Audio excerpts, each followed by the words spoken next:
Right now, deep beneath Hong Kong, there are physical bars of gold sitting quietly in a highly secured designated vault. Just sitting there in the dark. Exactly, just sitting there.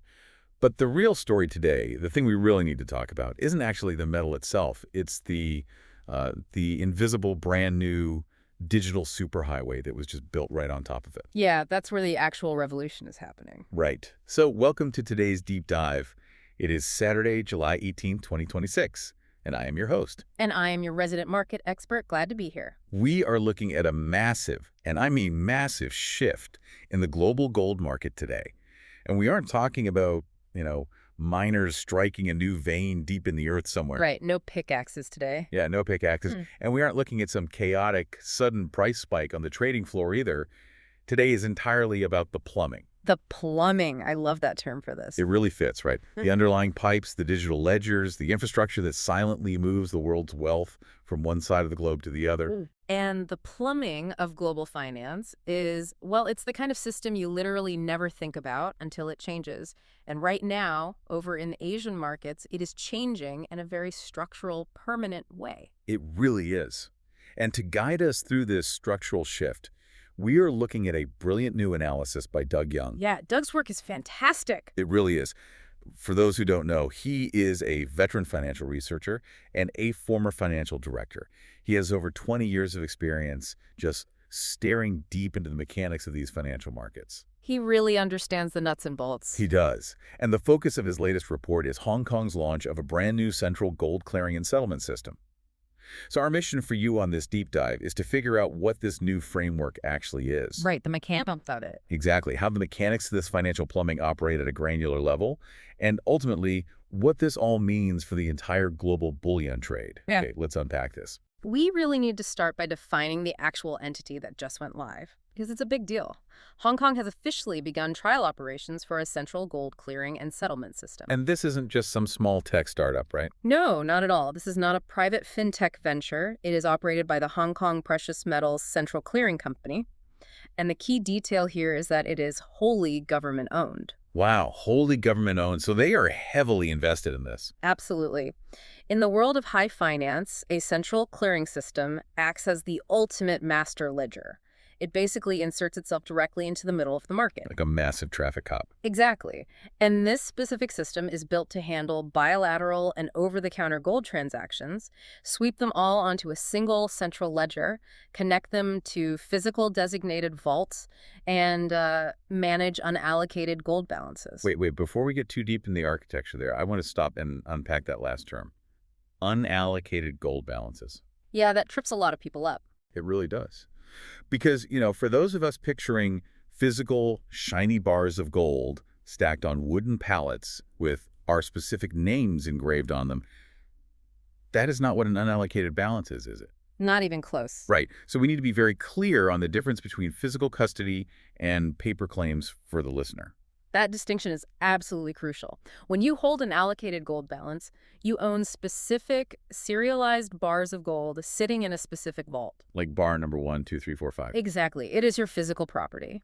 An unallocated balance, however, means you essentially just have a claim on a pool of gold held by an institution.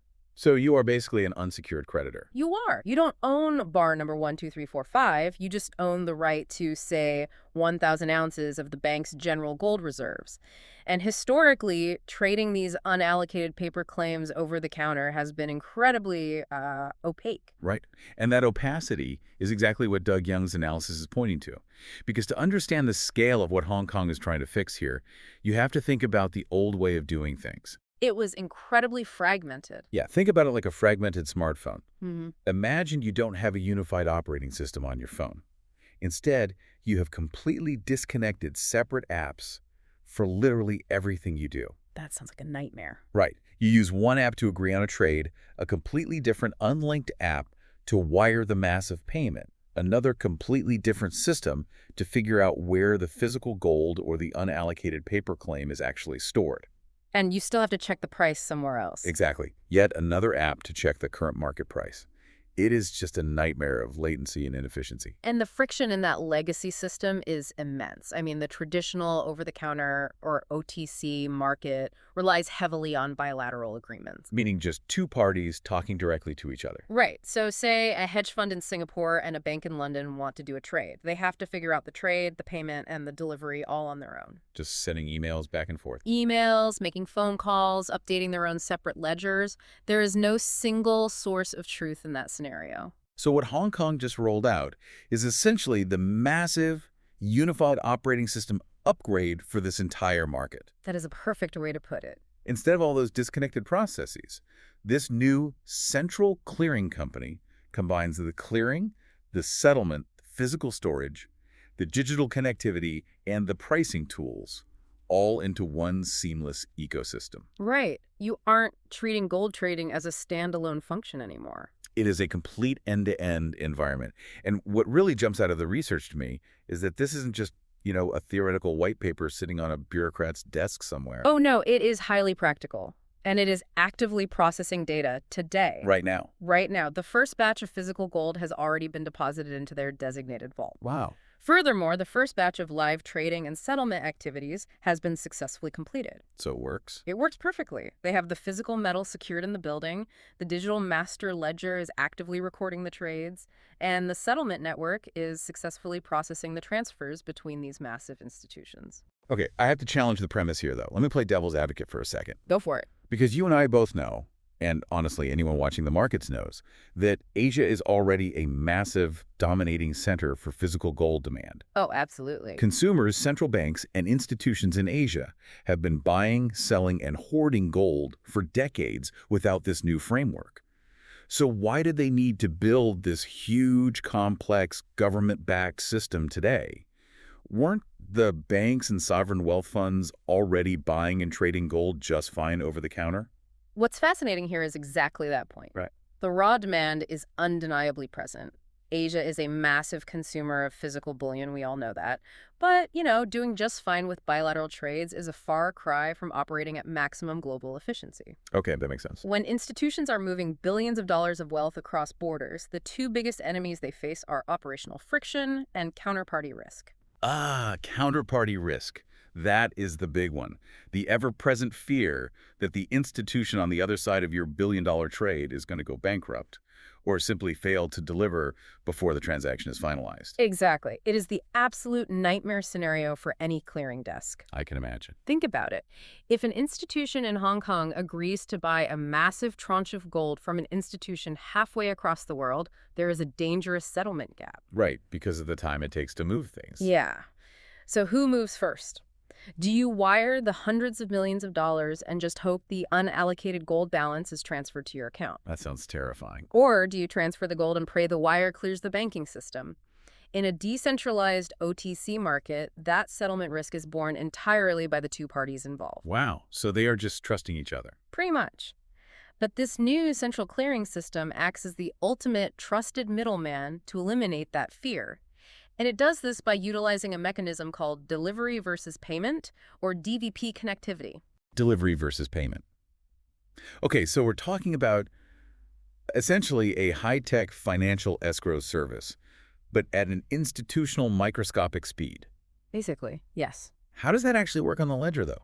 Because it's obviously not just a guy in a back room holding the gold in one hand and the cash in the other, waiting to swap them. Right, no guys in back rooms here. The digital architecture of DVP is essentially an atomic swap. Atomic swap, okay. When the trade executes, the master ledger updates two columns at the exact same millisecond. Wow. The ownership of the golder, whether it is physical or unallocated, moves from Bank A to Bank B digitally, while the cash moves from Bank B to Bank A simultaneously. At the exact same time. Exactly. The system is programmed so that if one side of the transaction fails for literally any reason, the entire trade fails. Oh, that is brilliant. Yeah. The transfer of the asset is mathematically locked to the transfer of the funds. So by making it simultaneous, you completely evaporate the counterparty risk. There's no window of time where one person has both the gold and the money. None at all. That is huge. Because when you eliminate that fear of settlement failure, those massive institutions, the sovereign wealth funds, the central banks, the major refiners, they can transact with absolute confidence. It dramatically greases the wheels of the regional economy. It really does. And Doug Young highlights a very specific catalyst in his research that makes this newly greased wheel so powerful for Hong Kong. He points to the direct link with the Shanghai Gold Exchange. Oh, yeah. Bridging the Hong Kong system with the Shanghai Gold Exchange is an absolute masterstroke of market plumbing. It really seems like it. They are connecting two of the absolute largest physical gold markets in the world directly to each other. Right. Historically, moving physical bullion or even paper claims seamlessly between these specific markets involved a lot of regulatory and operational bottlenecks. Lots of red tape. Tons of it. But this new connectivity is designed to support much smoother physical flows of gold and highly integrated trading between Hong Kong and mainland China. And crucially, this system is natively tailored to operate during Asian trading hours. Which is a massive paradigm shift. Massive. For so long, global gold trading, even when the physical metal was destined for Asia, has been heavily anchored to Western time zones and legacy infrastructure. Yeah, entirely. We're talking about the London fix or the New York COMEX trading hours. Yeah. And those legacy systems can be incredibly clunky if you are an institution operating in Beijing or Tokyo. You are basically working the night shift. Exactly. Having this secure, frictionless pipeline operating natively during your own business hours fundamentally shifts the center of gravity. It does. Waiting for London to wake up to settle a massive trade happening between Shanghai and Hong Kong introduces totally unnecessary latency. Just sitting around waiting. Right. So by localizing the clearing and settlement, Hong Kong is creating a regional powerhouse. The liquidity doesn't need to leave the time zone to be authenticated and settled anymore. Here's where it gets really interesting, I think. Because better regional connections and smoother physical flows of the actual metal inevitably change how the trading happens on a broader scale. It ripples out. It does. It brings us to the fascinating concept of how this physical reality, actual bars of gold sitting in a vault, or unallocated claims moving on a ledger, translates to the actual price numbers flashing in green and red on a computer screen. Yes, the price discovery. Right, and this goes way beyond basic economics of supply and demand. It really does. Price discovery is perhaps one of the most complex yet totally misunderstood concepts in financial markets. People just think it is simple math. Right. Many assume the price of gold is simply a measure of raw retail demand, like how many people want to buy a physical coin today versus how many people want to sell one. But we have to elevate the conversation past that basic assumption for you listening, because Doug Young's analysis makes it incredibly clear that institutional pricing relies on so much more than that. So much more. It relies heavily on benchmarks. It relies on the depth of the liquidity pool. It relies on settlement conventions, and fundamentally, it relies on how efficiently the actual physical metal can move. Absolutely. Because in opaque OTC markets or dark pools where trades aren't publicly broadcast, the true market price can get blurry really fast. Right. Spreads widen. If the plumbing has friction, the price on the screen becomes less reliable. Because friction distorts price. Exactly. When a market is fragmented, a buyer in one system might be paying a slight premium compared to a buyer in another, simply because the two systems don't communicate efficiently. They don't know what the other guy's paying. Right. So, to solve this opacity and create a truer reflection of the Asian regional market, Hong Kong has partnered with Bloomberg to launch a brand new price ticker. This is a big deal. It is designated as the HAU ticker. HAU. Having a Bloomberg ticker attached to this changes the visibility entirely, doesn't it? Oh, completely. It brings the data into the light. This provides a Hong Kong-specific reference rate. By tying the ticker directly to the activity on this new, highly efficient central ledger, it improves price discovery immensely. It provides a highly accurate regional reference for banks, hedge funds, refiners, and sovereign institutions. All looking at the same trusted number. Exactly. And again, because this is happening during Asian trading hours, it gives the Eastern Hemisphere its own dedicated, highly reliable heartbeat for the price of gold. And it is backed by the physical reality of their new clearinghouse. Okay, so if I'm listening to this breakdown right now, I am hearing about government-backed central ledgers, atomic DVP settlement, massive pipelines to the Shanghai Gold Exchange, and brand new Bloomberg tickers providing unprecedented regional transparency. It's a lot of infrastructure. It sounds like the financial equivalent of building an illuminated superhighway for gold, which naturally makes anyone holding precious metals right now wonder, does this mean the price of gold is about to skyrocket? Are we looking at an immediate plumbing-driven price breakout? This raises an important question, and it is one we must answer with a very firm reality check. Yes, please. We need to clearly separate the plumbers from the speculators here. Doug Young includes a very specific disclaimer in his article, and it is crucial for you, the listener, to internalize this. Pay attention to this part. This is a market structure story. It is an evolution of infrastructure. It is not an investment recommendation or a prediction of an overnight price spike. I love that distinction, plumbers versus speculators, because it's incredibly easy to scan a headline on your phone about a massive new gold system launching in Asia and automatically assume it means you need to buy gold immediately because the price is going to the moon. That is the reflex for a lot of people. But infrastructure upgrades do not automatically guarantee a price breakout. They don't magically guarantee long-term market dominance overnight either. The day-to-day, month-to-month price of gold is still going to be driven by the traditional macroeconomic heavyweights. Exactly. Those macro factors do not magically vanish just because the settlement ledger is faster today. Right. The spot price of gold will continue to be dictated by the trajectory of global interest rates, the sticky nature of inflation, major currency movements, the relative strength of the U.S. dollar, and the ever-present hum of geopolitical risks. All the usual suspects. Yeah. Upgrading a central ledger in Hong Kong does not change the monetary policy of the Federal Reserve in Washington. Let me use an analogy to really ground this concept. Imagine a city decides to build the most advanced, state-of-the-art farmers market in the world. Okay, I am picturing it. They install perfect lighting, seamless digital payment terminals at every single booth, climate control, and massive multi-lane highways leading right into the parking lot. Sounds like a great market. Right. That is amazing infrastructure. But building that market doesn't mean the price of an apple is suddenly going to double tomorrow. Good points. It just means that buying, selling, and transporting apples in that city is now vastly more efficient, which will eventually attract all the best apple vendors to that specific location over time. That captures the dynamic perfectly. What this new Hong Kong framework does is deepen the liquidity pool over time. Slowly but surely. Right. Because the system is so efficient, so transparent, and totally free of counterparty risk, more global institutions will likely choose to route their physical gold and unallocated trades through Hong Kong rather than London or New York. Because why wouldn't you? It's easier. Exactly.